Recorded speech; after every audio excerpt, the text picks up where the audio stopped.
Hello, and welcome to our ongoing series of conversations with leaders in the Lloyd's market. I'm Mark Rector with Lloyd's, and I'm very happy to introduce you to this session on the challenges and opportunities in the US D&O market. I'll let the panel introduce themselves, but as we go along, if you have any questions, please feel free to put them into the Q&A tool, and we'll try to get to them. And with that, Michele, Kevin, and Jonathan, the floor is yours. Thanks, Mark, and hello, everyone. My name is Kevin LaCroix. I'm Executive Vice President for RT ProExec, and I have with me two industry colleagues, and I'll let them introduce themselves. Michele?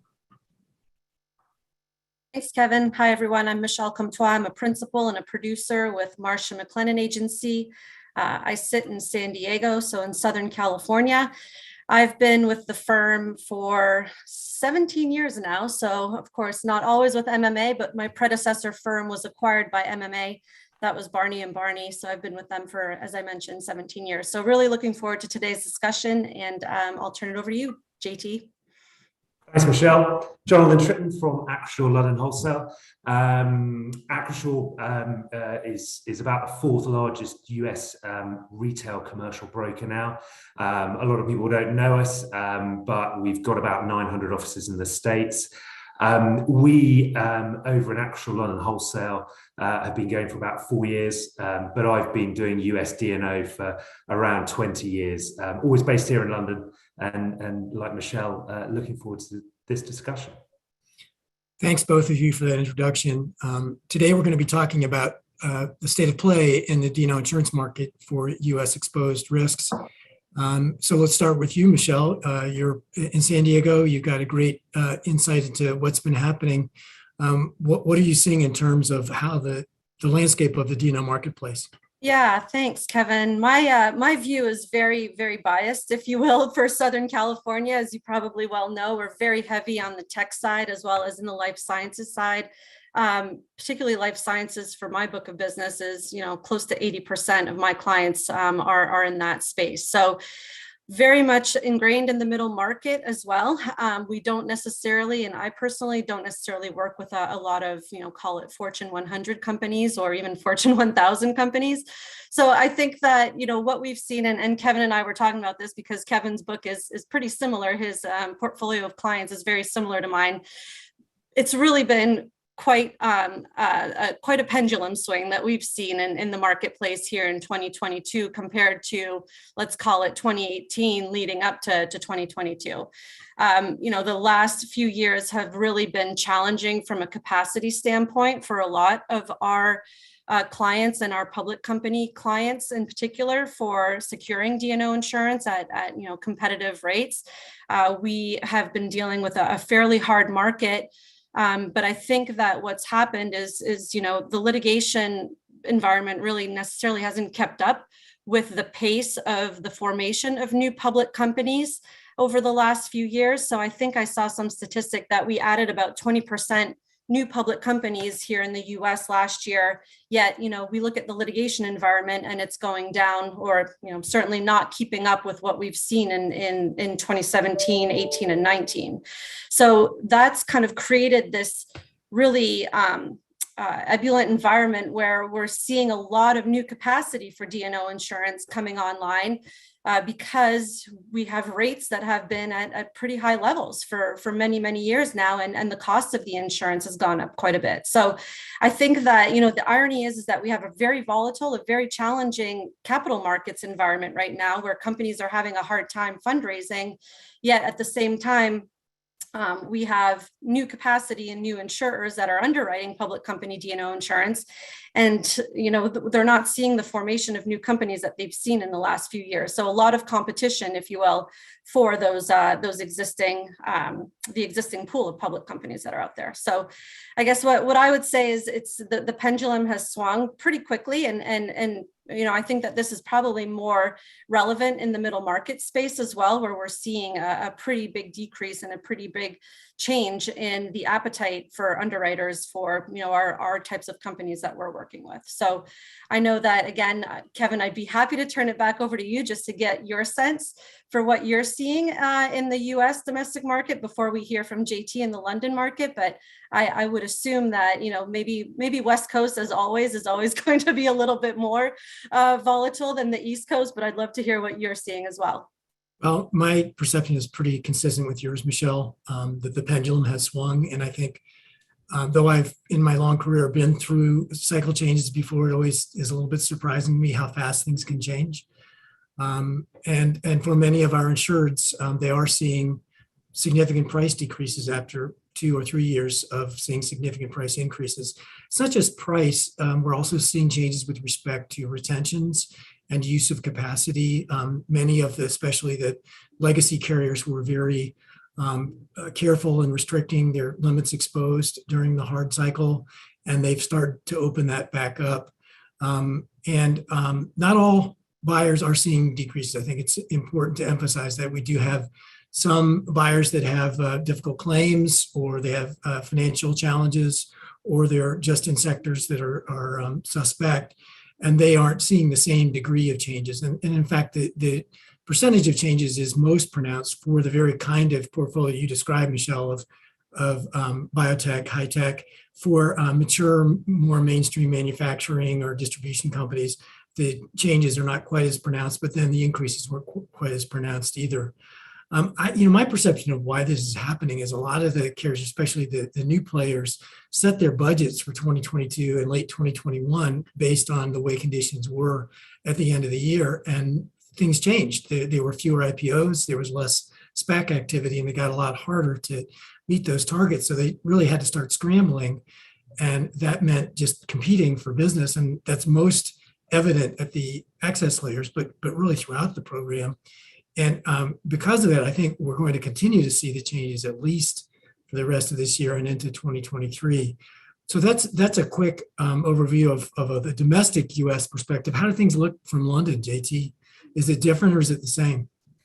I'd say I'd agree with both of you, and there's obviously a lot of similarity as over here, and I won't go into the international non-US D&O because that's a whole nother session. But yeah, we're seeing very, very sort of similar things to you. I think that London has obviously played in this space since the beginning of D&O, and so has a long pedigree there.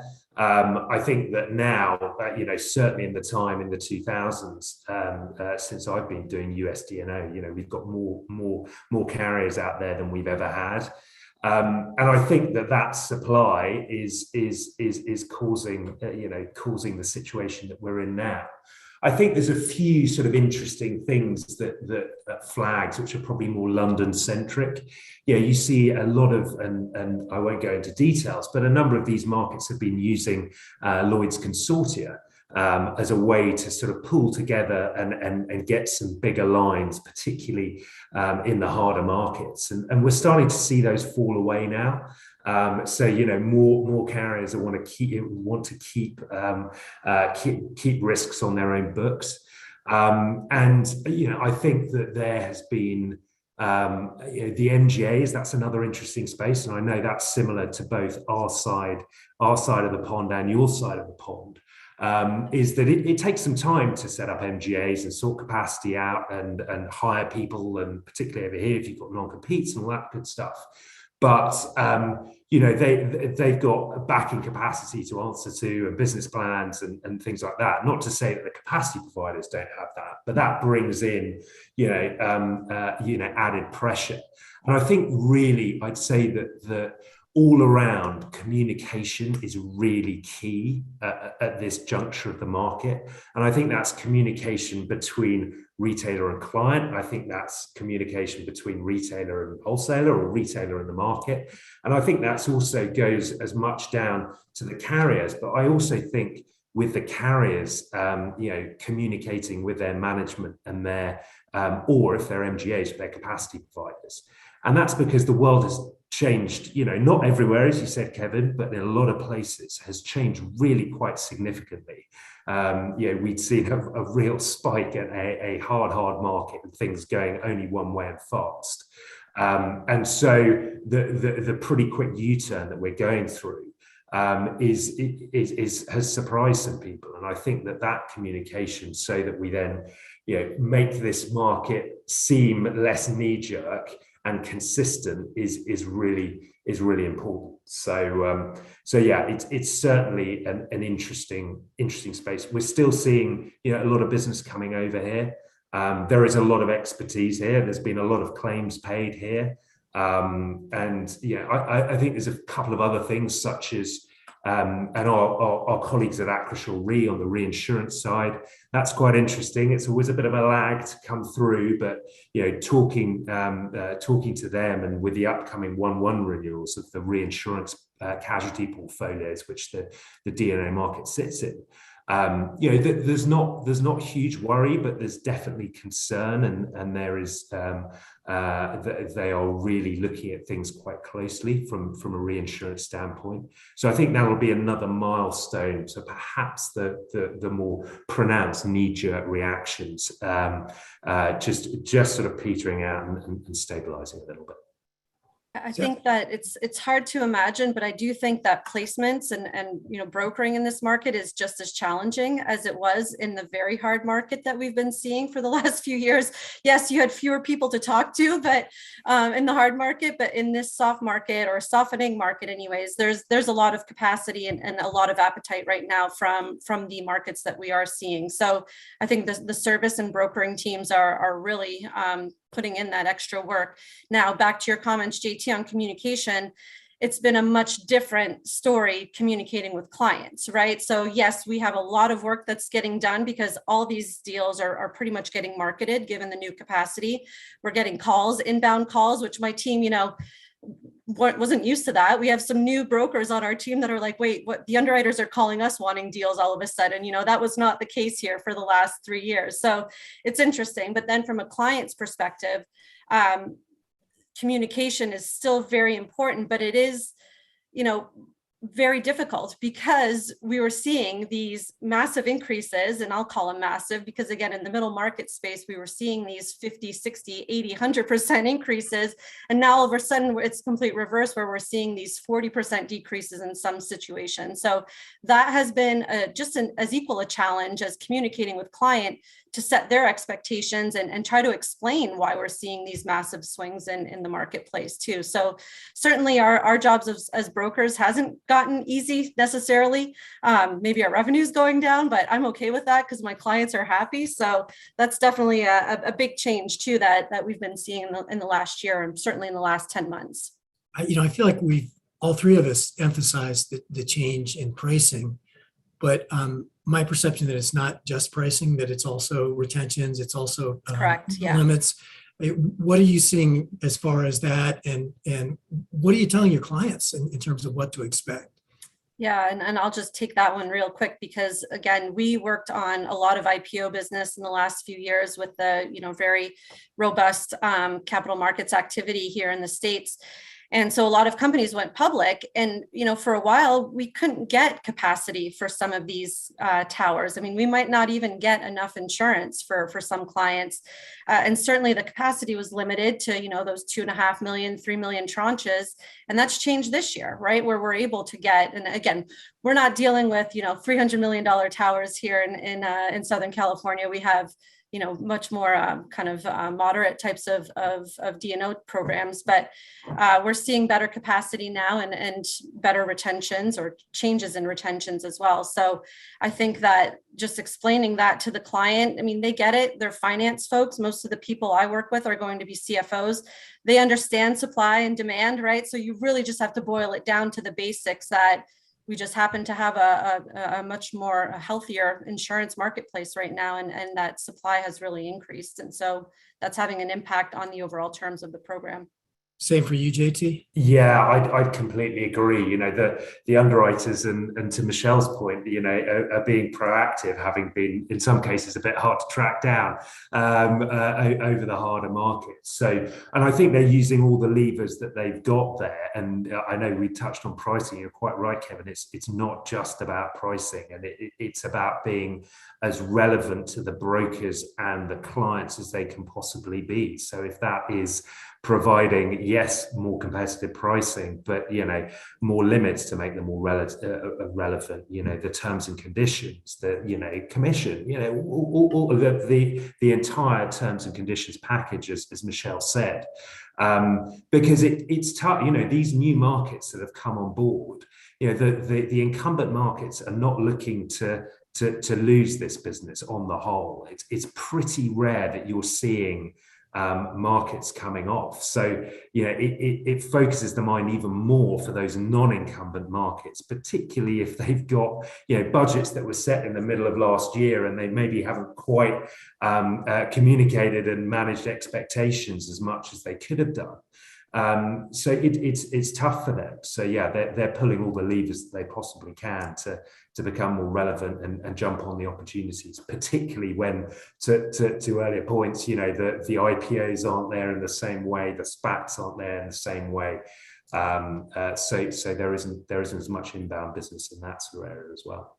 JT, your point about the difference between the legacy carriers and the new players is an interesting one. I think we've all had to have that conversation with clients about markets that just didn't exist 2 or 3 years ago. I've had those conversations. I know how they can go, but I'm curious, how those have gone for you and what you find yourself talking about, because, as you said, they're trying to be relevant. They're putting themselves in play. They're on the table. So what do you tell your clients about it, particularly when they're providing competitive options?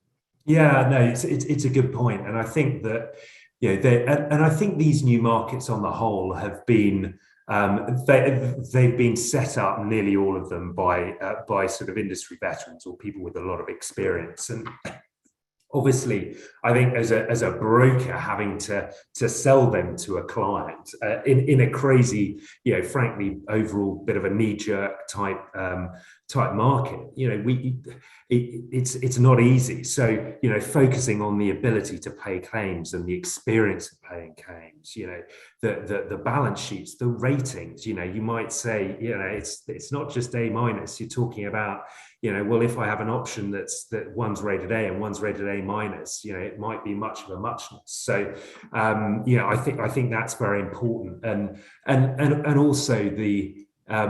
And this is where it can be quite difficult, is to get on some of these programs. Some of these markets might have to do something, that stands out from the crowd, and that's not necessarily a good thing, because a client will turn around and go, "Hang on, why is this person thinking that it should be this, and all of these other markets are thinking it should be this?" So I think some of the markets sometimes fall into a bit of that trap, but I think that the seasoned experience of the underwriting, the claims, and the overall offering and the paper is really key. And MGAs, that's obviously a little bit harder. You're seeing, some of these more, you might have the hybrid fronts that are coming in a bit more and putting skin in the game, or certain MGAs that are part of, they might have Lloyd syndicates, but they're also MGAs. I think having some skin in the game as well is not the be all and end all, but it's quite important. And you know what? But there are some, interesting deals. We placed one the other day that was sort of slightly more left field, and the flexibility that it doesn't fit in the standard marketplace as such. And then those MGAs have done a good job providing the clients with the capacity they need. So it's certainly an interesting market. Let's put it like that. Same for you, Michele, in terms of talking about the new players and how you talk to your clients about a competitive bid from a carrier they may never have heard of. Yeah, no, I think absolutely. I agree with what JT said. I do think that the composition of the team, right, at these new entrants and at these new markets is really the main differentiator. That's the only way that we can really position them at this point. But certainly I think that they're building a lot of traction, and we're seeing a lot of really good good activity from some of these newer entrants, and that will really pan out. That will work in the long run, particularly if they continue to be, stable and consistent players in this marketplace. I mean, we do see a lot of folks in and out, particularly, and I'm sure, Kevin, you can appreciate this on the tech and life science side, where you might have some interested parties one year and they're no longer available the next year. Yeah. So I think that just being able to be a little bit more, to have that consistency and to have that kind of dedication to the space and kind of the discipline in the space too is going to be really key for a lot of these new entrants. But it's certainly something we're not afraid to place that business, particularly where it makes sense. But that's something that we're definitely keeping an eye on as well. Go ahead, JT. I'm sorry. Yeah. Sorry. I was just going to say, and correct me if I'm wrong, Michele, because you're obviously at the front end, Kevin and I being wholesalers, but I think it's sort of, again, that communication part is explaining to the client, we've got an option A from an established carrier that's been doing this for years, and we've got an option B from one that yes, the people are great and it's got good paper, but they haven't got as much of a track record. So again, that part of that and sort of putting it up to the client, explaining the two differences again is sort of that communication and explaining to them, look, they're a slightly newer kid on the block. I think though we've had those conversations for years though, right? Because we had such challenging capacity issues for the last 5 years, let's call it. Some of these, maybe less established or less well-known insurers would still get a seat at the table. I mean, that we would still be able to have those conversations. Now there's just more of them in today's market that we're talking about, but it's nice. And maybe that goes back to Kevin's comments earlier on budgets that were set in late 2021, that we're seeing, more established and kind of longer term players that have been around for a long time now kind of coming back into this space a little bit more too. So it's really, really interesting to see the kind of different appetite changes at some of these insurance companies as well.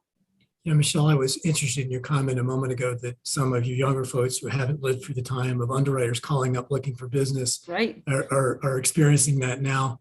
I have this weird sort of split perception of what's going on in the underwriters' minds. On the one hand, they're trying to fulfill their budgets, they're trying to build their book.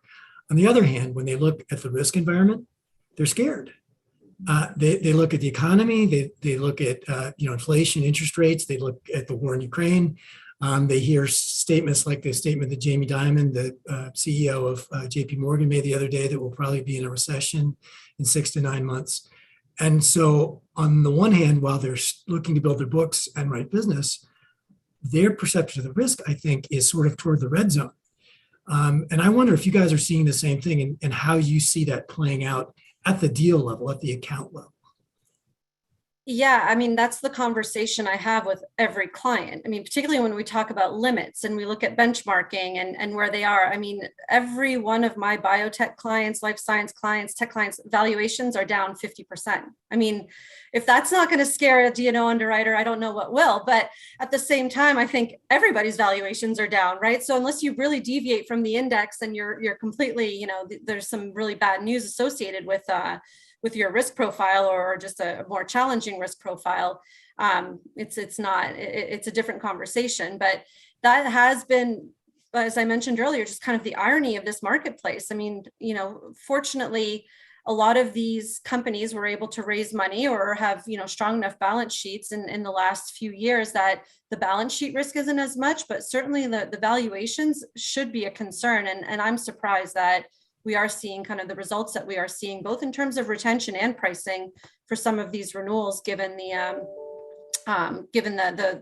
capital markets kind of activity. But, at the same time, I wasn't too happy with, 10, 15, $20 million retentions the last few years. So now it's a little bit easier to kind of present those lower retention options too.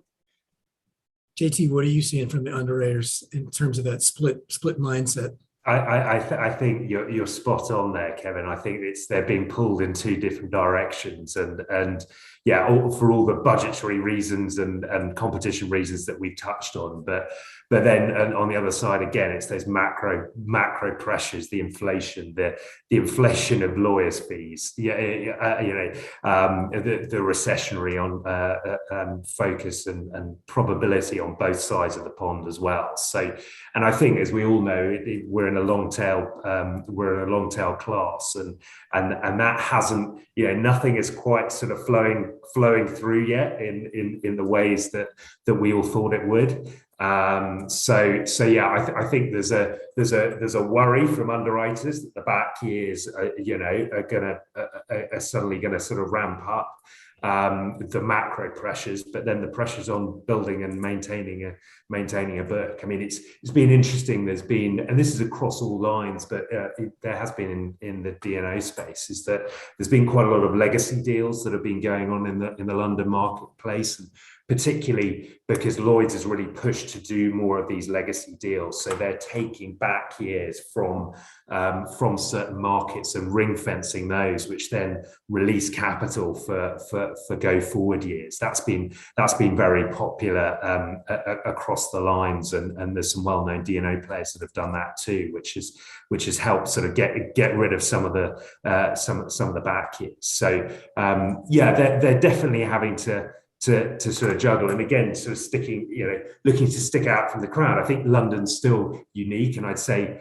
what is great that we didn't necessarily have, certainly sort of earlier 2000s, is more of a marketplace over here, and particularly with the sort of syndicated model, and a number of different sort of primary players, and a lot of them that have maybe have a similar sort of view on things. So yeah, I think that's popular, but you're also seeing, you look at something like ESG, which is a massive topic. Again, we could talk about it for hours, but you look at what Beazley's doing with their ESG syndicate, and they're looking to provide some additional capacity to those clients that can demonstrate that they're, sorry, I was going to say ticking boxes on the ESG, which is a bit flippant of me, but meet the criteria for them, and little things like that are resonating, particularly in the sort of the world that we're living in, because it's certainly changing on that space and not going back, and far more focused. Your point about ESG is a good one, JT, because obviously the underwriters have to write not just for today, but the full 12 month of the policy period, and they have to make some assumptions about the future, and some of those are just that the future is unpredictable and you need to take into account. But also, what do I know about this company today? What do you guys see the underwriters doing, not just in terms of ESG, because you've touched on it, JT, but also some other issues like data security, data privacy, political risk. I think we've all had our consciousness raised with the war in Ukraine. How do you see the underwriters dealing with that sort of the horizon risk of what's coming next, and how's that going to affect this company? They are definitely focusing on that a lot more.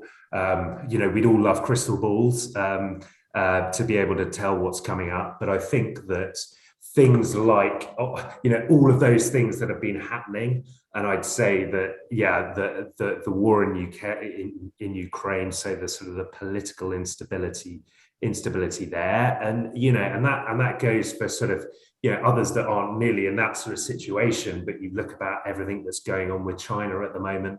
I think that the exposure to the multinational companies, we certainly found that's a big focus, and they're asking more probing questions, but they've got that sort of difficult balance of being too difficult and asking for too many things, when a load of new underwriters are out there that aren't asking those sort of questions, and so sometimes they're adversely selected. So I think they're trying to get that balance right of really looking into those sort of, as much as they can, the future unpredictable risks, while sort of staying competitive and relevant.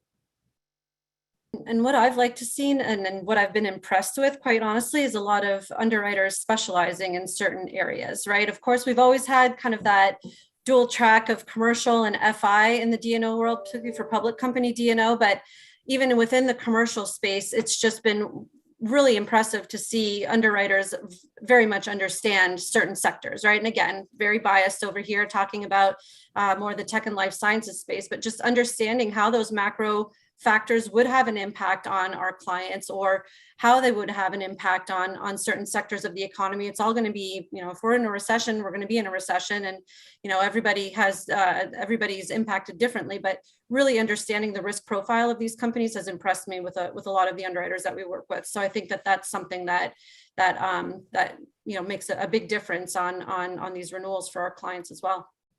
I think following on from that, I'd say that off the back of the hard market off the back of the previous sort of softer market, you saw, that underwriters were desperate to get on things and probably didn't do the due diligence. I think now there's for quite an extended part of time during the hard market, they were really having to understandably and really doing their due diligence. And I think there's still, to your point, Michele, I think that they've had to really get into the weeds on their clients and sometimes specialize. And I think that to answer your add to my answer earlier, I think that's added to the way that underwriters are viewing, and they like to get into the weeds, which again I think it's a good thing, and clients respond well to it, and brokers respond well to it, and it shows they've got a real grasp of their focus area. So here we are in the fourth quarter of 2022. Budgets are being set for 2023. What do you tell your clients about what to expect next year? What's your view on what's next? What's the next turn of the card going to show for the players at the table? Yeah, I mean, we're always pretty conservative with those kind of estimates. We certainly weren't predicting the market that we saw this year, right? So I think when you can come in with being under budget, everybody wins, everybody's happy. So clients have been not really questioning why we maybe guided last year to +10, +20% increases, and we ended up at -40%. It's caused much quicker decisions to be happening at the client level too. I mean, they're no longer, or at least let's put it from my perspective, I am no longer having to present at every board meeting and talk about why we're seeing the increases that we're seeing at some of these companies. Instead, it's just kind of an email decision, and it's a much faster process. So we're always going to take that more conservative view for outlook and for budget.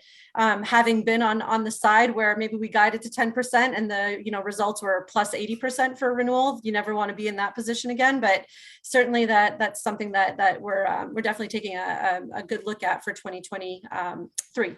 But I mean, the good news is, I think we should have mentioned this earlier. Of course, we have more capacity, and kind of the economic factors within our little microcosm here of public company D&O have really changed, but the litigation environment has improved, right? If we look at the numbers over the last few years, that should give some comfort to underwriters of the risk and kind of the bigger pool of public companies that are out there, yet the number of claims have gone down over the last 2 years. And whether that's a pause as we kind of emerge from the pandemic and get into other macro issues, we'll see. But certainly I think that's really boding in our favor to have a good renewal or a good environment next year as well. I'd be really happy, everybody, with kind of flat to -10%. I don't need these huge swings all the time, but certainly that's something that's our job to try to be that crystal ball, even though it's challenging sometimes.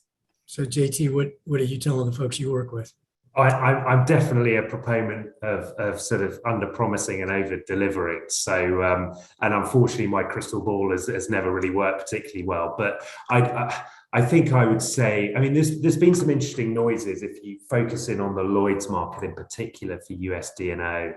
And he's come out as being quoted that John Neal, sort of CEO of Lloyd's, sort of thinks that the pricing is getting a bit crazy, particularly for this sort of time. So I think in the unique environment that is Lloyd's, that's going to be interesting as talking to a lot of the syndicates and what they put in during the syndicate planning process for 2023.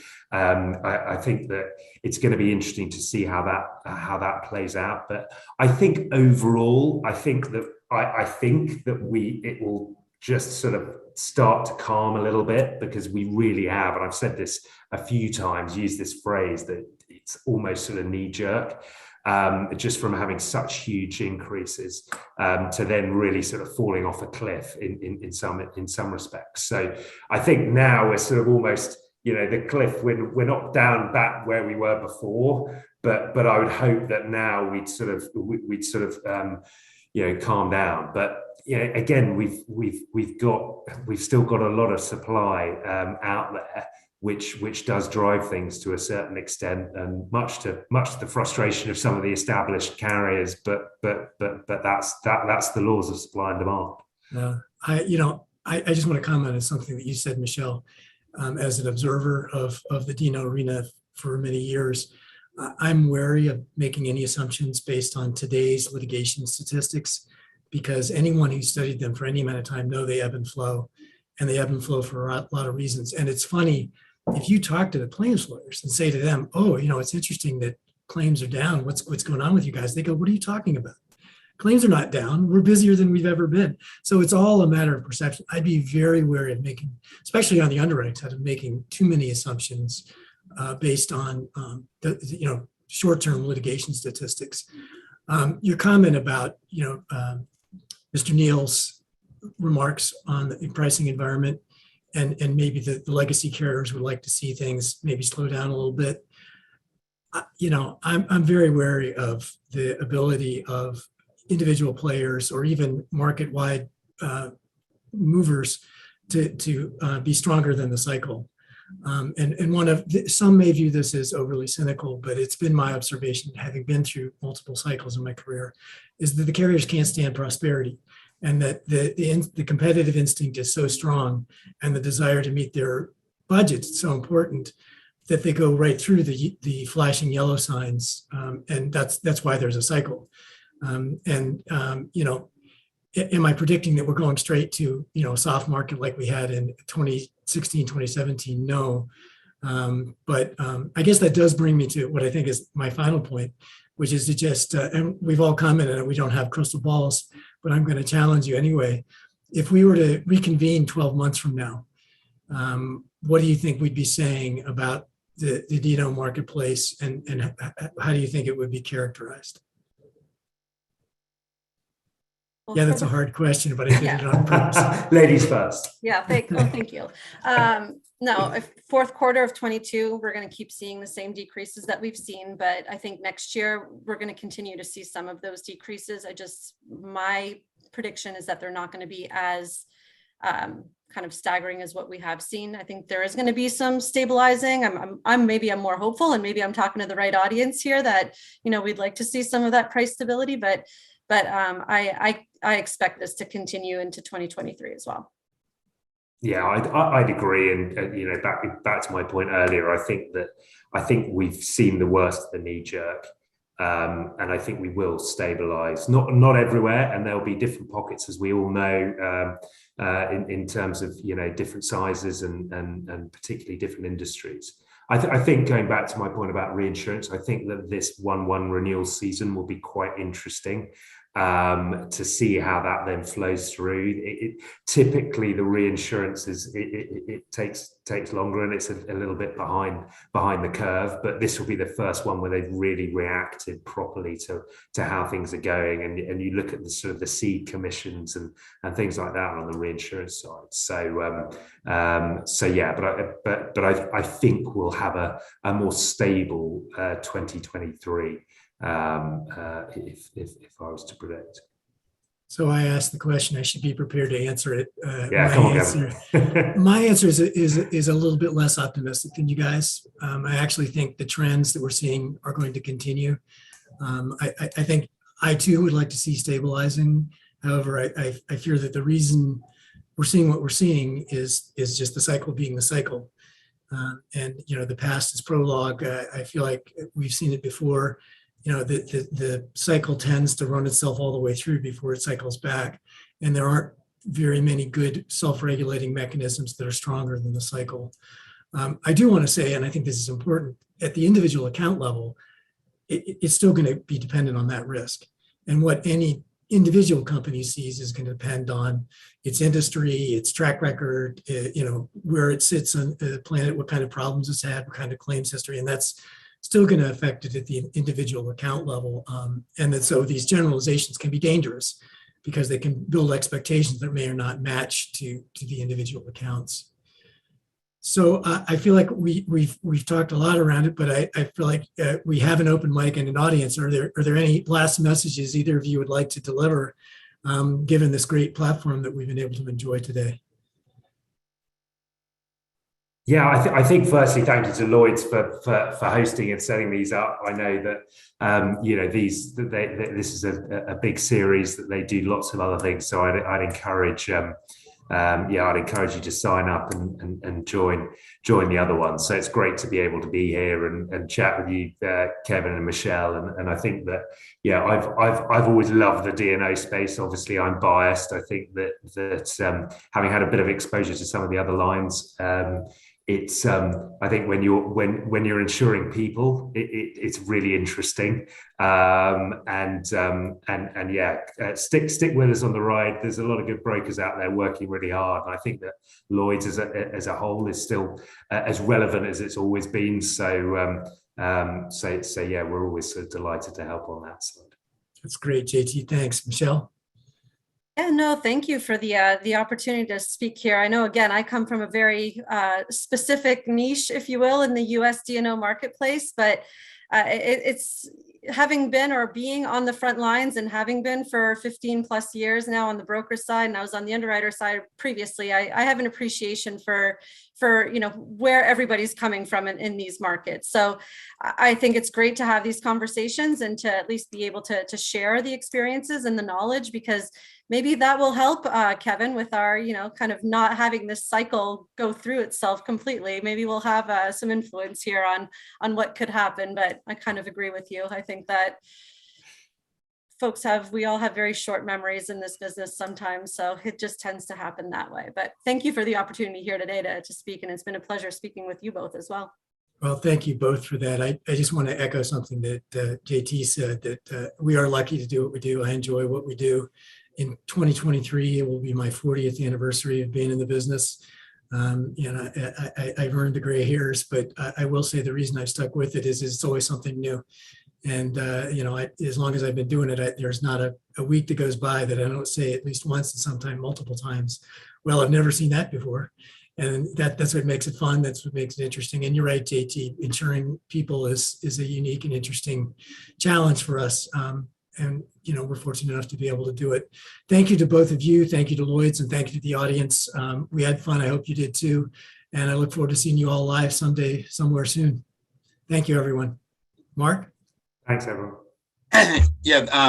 Michele, Kevin, JT, we can't thank you enough for taking the time today to share your time, your insights. That was just a great conversation.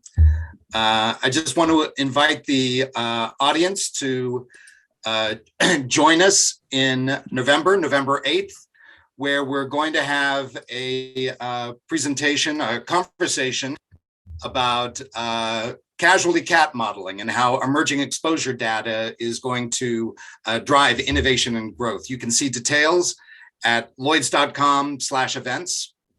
And I'd encourage you to take a moment to answer the feedback survey that's going to pop up in your browser when we leave the session.